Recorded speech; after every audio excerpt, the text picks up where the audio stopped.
کتاب علل الشرائع اور کتاب اعمالی میں روایت ہے ابو ہریرہ سے کہ نبی صلی اللہ علیہ وآلہ وسلم ایک جنگ پہ گئے.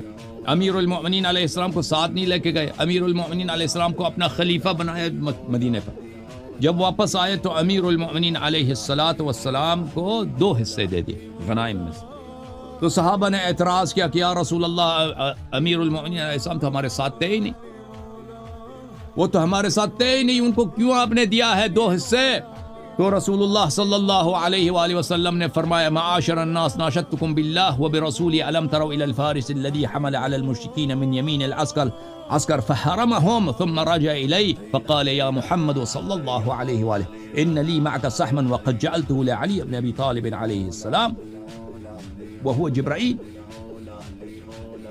رسول اللہ صلی اللہ علیہ وآلہ وسلم نے فرمایا صحابہ اتنی جلدی بھول گئے, کیا تمہیں یاد نہیں ہے کہ لشکر کے دائیں جانب سے ایک شہ سوار آیا جنگ میں تھے ہم, لشکر کے جانب سے ایک شہ سوار آیا, اس نے کفار کے لشکر پہ حملہ کیا, کچھ کفار کے صفوف کو اس نے توڑا ہے, کفار کے صفوف کو اس نے مٹی میں ملایا ہے, اور وہ واپس آیا ہے اور اس نے مجھے خطاب کیا کہ یا رسول اللہ صلی اللہ علیہ وآلہ وسلم میں اس جنگ میں شامل تھا, میرا حصہ بنتا ہے, میرا حصہ جو ہے تقدیم کرو. کس کو؟ امیر المؤمنین علیہ السلام. تم جانتے ہو اے میرے صحابہ وہ کون تھے؟ صحابہ کہتے ہیں نہیں معلوم کون تھے.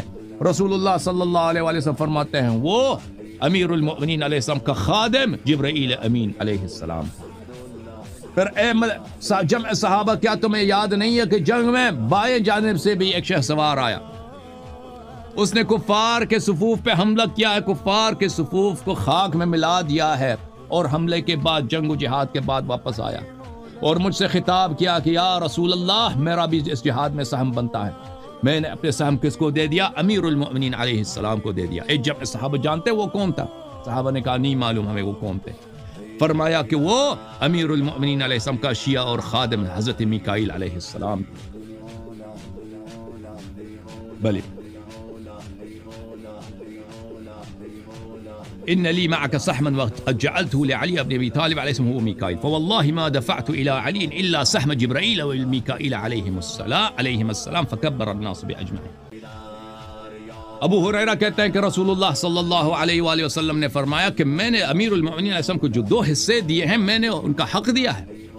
جہاد میں جبرائیل اور میکائیل شامل تھے, انہوں نے اپنا حق ہدیہ کیا ہے اپنے آقا, اپنے مولا, اپنے سرور پر امیر المؤمنین علیہ السلام کو, تو میں نے ان کو جبرائیل اور میکائیل کا حق دیا ہے. تو سب صحابہ نے اس وقت تکبیر کہا تھا, اور یہ تفسیر فرات کوفی میں بھی